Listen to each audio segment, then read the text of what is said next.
Hi everyone, welcome to the session of our web series, Fireside Chat with Champions, in which we interview global business leaders, asking them crowdsourced questions relevant to the biggest challenge we face today, COVID-19 and its impact on business and society at large, and also the way we can steer ourselves in current uncertainties.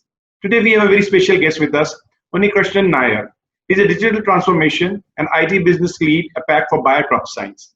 Bayer is a responsible global corporation working to shape agriculture through breakthrough innovation for the benefit of farmers, consumers, and planet Earth. Using the creative spark that comes from human ingenuity, it seeks to deliver world class innovation, set new standards in sustainability, and drive digital transformation. Unni is a seasoned digital IT leader who is passionate in helping organizations unlock value through digital transformation. Unni has years of international experience helping him set up highly engaged, diverse, and successful teams executing on digital business strategies. Before Bayer, Unni was VP and Regional IT Lead, Asia and Africa at Monsanto. He also held leadership positions with Philips. Unni is an alumnus of INSEAD and University of Pune. Thanks, Unni, for accepting our invitation. And I would request you to let our viewers know a little bit more about you and your current interests and activities. Floor is yours, Unni. Thank you, Deepak. First of all, appreciate for the audience and the chat with you, the opportunity to have a chat with you. And, as you rightly mentioned, I am basically connected to digital for a long period of time now, essentially starting with, the fundamentals of programming and how, technology actually helps businesses to transform. And then obviously, even our lives are getting transformed because of digital. And all through this way, one thing which always I wanted to focus was how technology can improve people's lives. And at this particular point, my focus is how to improve the lives of farmers. Thank you. Awesome. Helping lives of farmers, that is, believe me, something which would be the template for at least this decade. I'm pretty sure about that. So, Unni, that brings us to the first question, and also which is very, very connected to what you just said now. COVID-19 has actually disrupted the food supply chain. It has put farmers in a lot of stress and pain because of the things not moving in the way it used to move just before COVID. Also, it has also put a substantial pressure on the agri businesses across the world. How do you see the impact of COVID on the agriculture industry on large, as well as how we produce and consume food? Do you also see the consumption pattern is going to change because of COVID? So basically what happens is there is multiple levels of impact if you really analyze the COVID-19 on agriculture as an industry. Let's take from the point of view of seed, because that is the most fundamental element of agriculture. And seeds basically are produced on the fields. And it takes a lot of energy and attention from all kinds of specialist people to make sure that we get the quality standards right. Because only if you get the seeds right, everything else can work. So that is the first part. And that automatically means that we will need to send a lot of people in the field to monitor the crop on an ongoing basis before it is harvested and packed. So there comes the logistics. So wherever there is physical movement and goods movement involved, we basically have an issue with COVID-19. Obviously, the governments understood the criticality of this particular part, and that is the reason why agricultural companies were allowed to operate even during the lockdown periods, because that impacts actually the food security. However, we basically want to make sure that all our staff remain safe during this particular period of time, and we take utmost care and all kinds of precautions to make sure that our staff are basically able to operate on an ongoing basis. So that comes when it comes to the seed part of it. Then secondly, it's about the crop protection part of it, where after the farmer has sown the seed starts to grow, the plant starts to grow, and then it is susceptible to various diseases. And we just need to make sure that there is sufficient amount of protections available so that the yield is also guaranteed in the end. And that basically would mean that our factories need to operate. And there is international supply chains involved, because the active ingredients are produced in one country, formulations are made in another country, and then it's packed and shipped to the channel, and finally it reaches in the hands of the farmers. So it's a very, very complex international supply chain which is involved, and that also got disrupted. Fortunately, at least for us, we basically could manage quite a lot of supplies without too much of an interruption in China. And because of that, most of our sales were less affected comparatively, I would say. And we basically see that our farmers also had a lot of struggle in terms of getting the right kind of labor at the right time.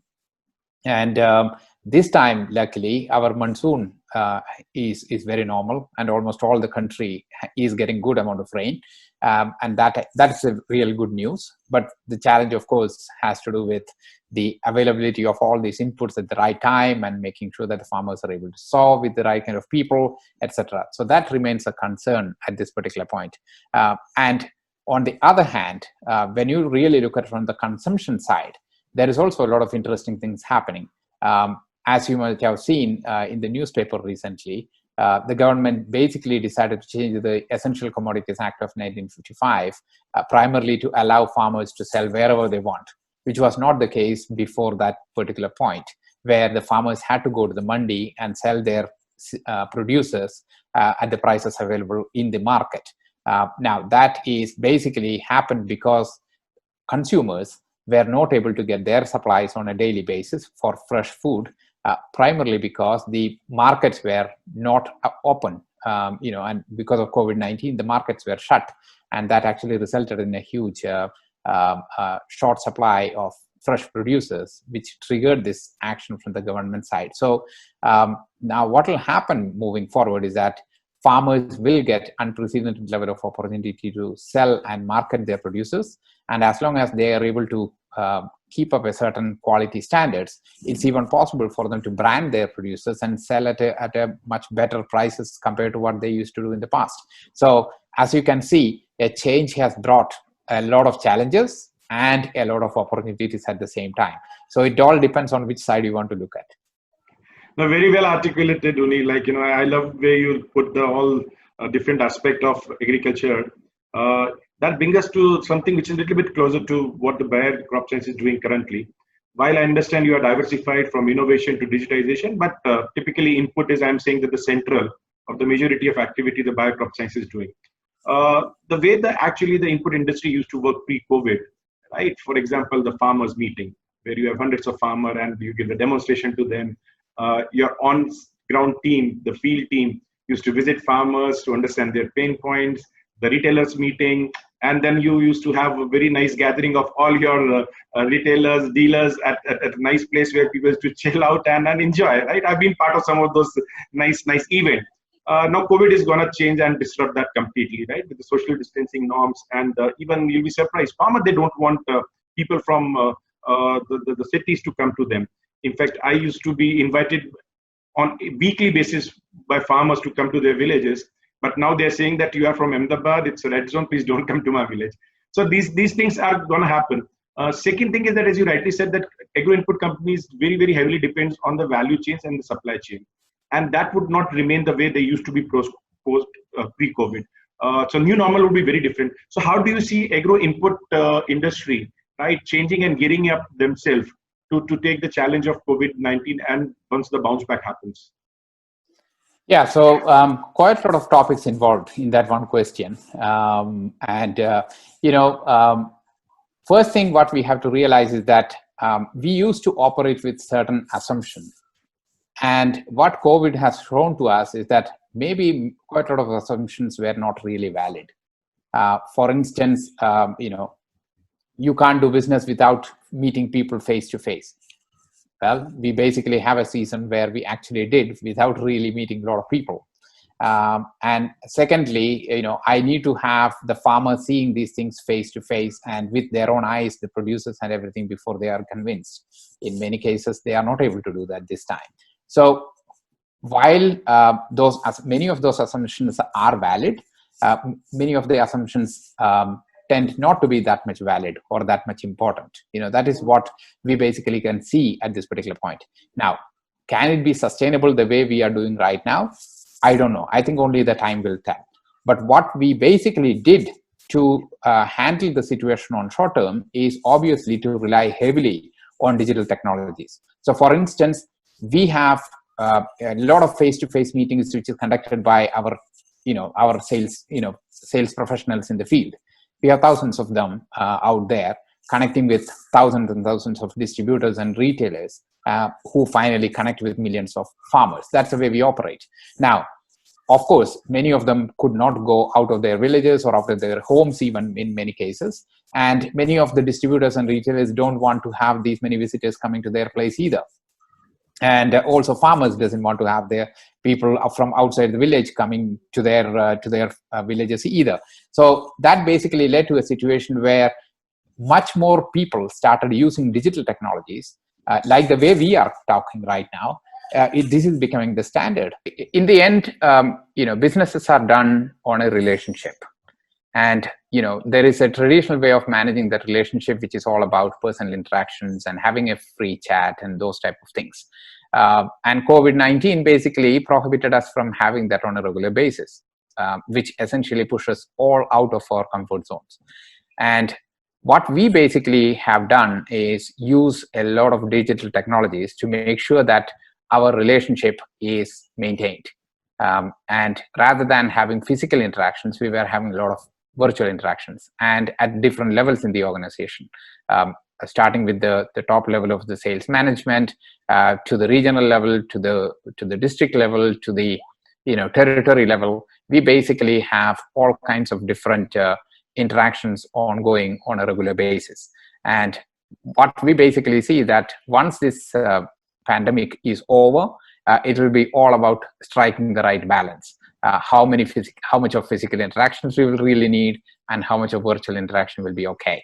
Because obviously, many companies would have figured out to master in this particular capability, and that can be used as a competitive advantage. So we just need to make sure that we are also prepared on that as well. So what you will see is basically a right kind of balancing of these capabilities to ensure the physical and virtual interactions. Great. So actually that brings us to something which you just talked about, the digital transformation in agriculture, right? We have been talking it for more than 1.5 decades, right? That we need to use data as the fourth input, right? So all those talks has been going on, and what CEOs and CTOs weren't able to do, the COVID has done that, right? So now there is a far more adoption of digital technologies. And in fact, I'll just give a small example which happened to us also. Our farmers, which were initially very, very reluctant, and it took us a long time to explain them using digital tools. Suddenly they started asking my team that can somebody go there and teach them how to use a WhatsApp video call so they can communicate to their buyers. So that now adoption is coming from the basically organic, from the ground level. The farmers want to adopt it. Now, I would like to understand from you, with such an experience you are having in the field, that what are the specific technologies you see that would be better off, or having, like I'm saying, that more opportunities to be leveraged than those actually, we were been talking about it, but not so far giving those results. Whether it is about the e-commerce, whether it is about digitizing farmer data, or we talk about the drones. So what are the specific technologies do you feel are the green shoots, and some of would, they just end up being there because the farmers have pivoted? Yeah, I mean, so I always tend to look at these things, Deepak, from a farmer's point of view. The farmer has a very simple problem. He is basically looking at, how can I get the best yield out of my field? And how can I manage the risk? And how can I ensure that my inputs are cost effective? Those are the fundamental questions the farmers have. Any tool which can explicitly show value and helping solve those challenges, farmers will adopt. And everything else is basically details as far as the farmers are concerned. And I don't think it is fair for any one of us to expect a farmer to know about AI and machine learning and any of these technologies. No, because they are farmers and they are supposed to grow food, full stop. It is up to the technocrats to make sure that these type of challenges are addressed behind the scenes. Okay, so if you ask me today what type of technology is relevant, I will say it directly depends on the type of solution the farmers will get. If a certain technology can help farmers to resolve some of their fundamental problems, that technology will become relevant. So for instance, I'll give you one of the biggest challenges that all the farmers face is about diseases. What they observe is, every time we know that there is mutation happening all along, and new diseases and new pests attack. Almost every season they get something new, and every different type of hybrid is susceptible to different types of diseases. And it's a very complex world out there, and we can't expect the farmers to know every detail about all these viruses and bacteria which is infecting the plants. So the best way a farmer can get a support is by bringing his challenge to the specialist and getting expert advice on the problem and how to solve it. We all know that we do have a totally distorted proportion of agricultural specialists vis-a-vis number of farmers. We have exactly the same challenge when it comes to doctors and patients also in this country. So that is a big challenge which technology can actually help solve.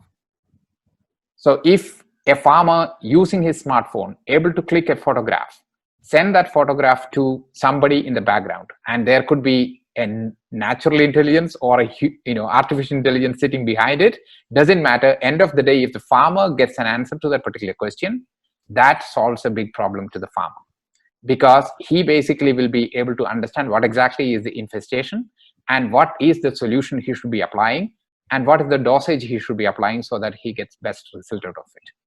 That is the normal use case we are talking about.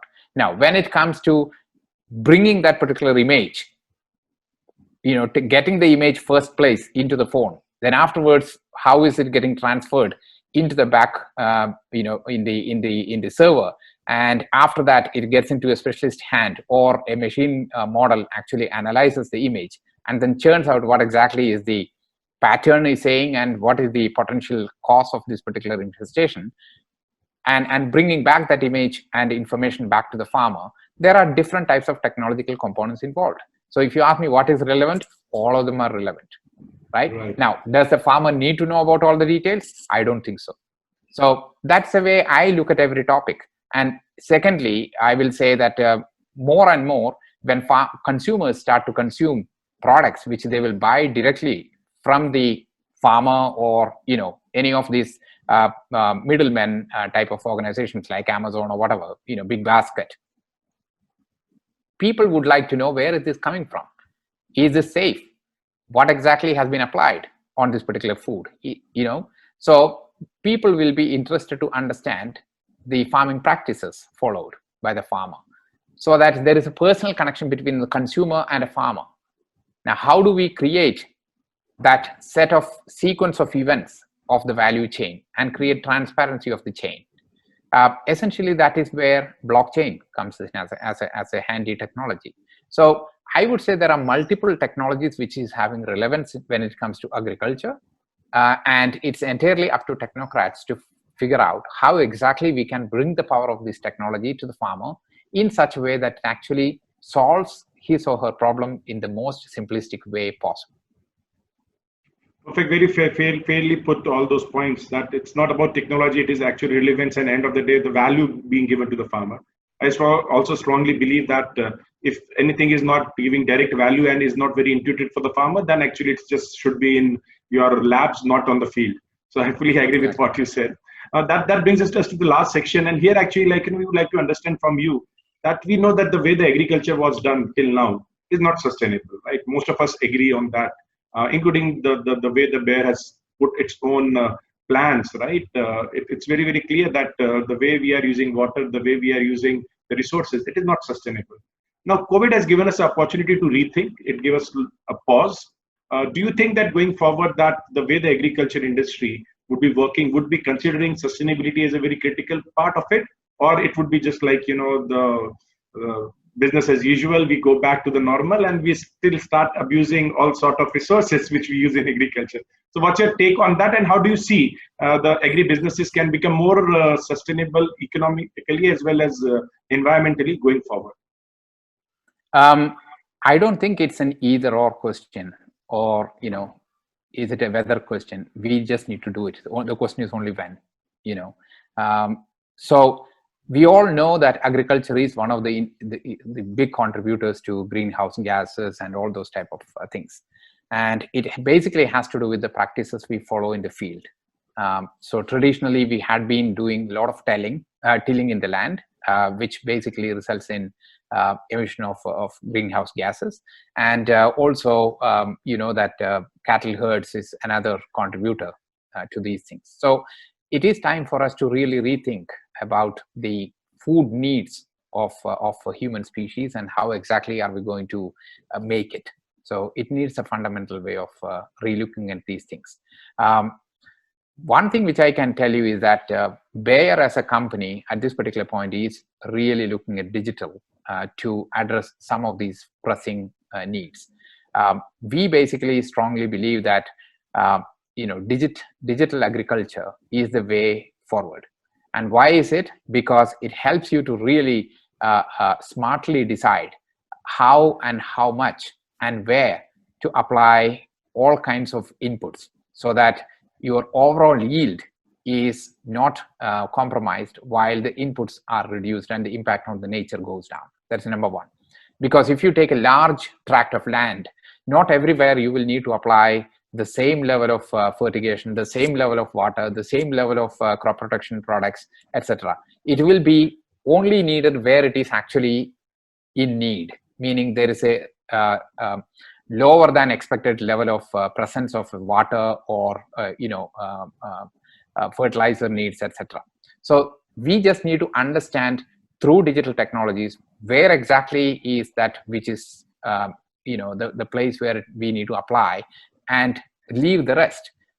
And obviously it is a very logical way of looking at things, but identifying that particular space and applying exactly at that particular spot is the challenge. But technologies are evolving, and what we see is that a lot of promising technologies are coming out there. For instance, drone is one of the key technology which we see for the future, which can actually make sure that it essentially uses geo coordinates to locate the exact spot where we have to apply a certain set of fertigation solution or a crop protection solution to make sure that that particular area plants are protected and it's not gone because of disease reasons, or finding another area where it's actually much more fertile and it might make sense to have much more density of plants rather than another area where it might not be.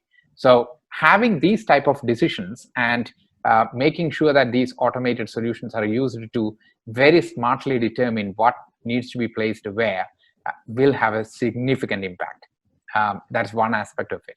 Then the other one is that we are also looking at carbon sequestration, for example, is one of the big drivers moving forward, because we all know that when you till the land, it essentially loses a lot of its the natural strength. And by not tilling the land, we allow the soil to keep the carbon inside, and that sequestration process actually helps the nature, and thereby we also look at models through which we can actually get rewards for the farmers, for instance, right? So these are essentially methods which we can apply in the agricultural sector to ensure that it becomes more sustainable. So if we are able to increase yield and not to extend the land even further, and whatever land available to the nature is where the biodiversity actually thrives, we basically get into more and more sustainable model of ag. That's again very strongly worded and articulated pretty well, that it's not about either or, it needs to be done. Its question is when. And I think the best time is today, because we are seeing that with close to another few tens of million people added to the poverty and their buying strength going further down, we'll need to find the ways to first of all feed those billions. At the same time, we'll also need to find the ways to ensure that our earth remain still environmentally, I'll say, that sustainable. So thanks Unni. It was a pleasure talking to you, and the insight has been very, very useful for me, at least, who has been practicing in agriculture. So I'm pretty sure that it would be of huge value to even our audience. So thanks for taking out your time and interacting with us. Thanks a lot, and wish you all the best in your, I'll say that, pioneering effort for digitizing agriculture ecosystem. Thank you. Thank you, Deepak. Thank you. Appreciate it.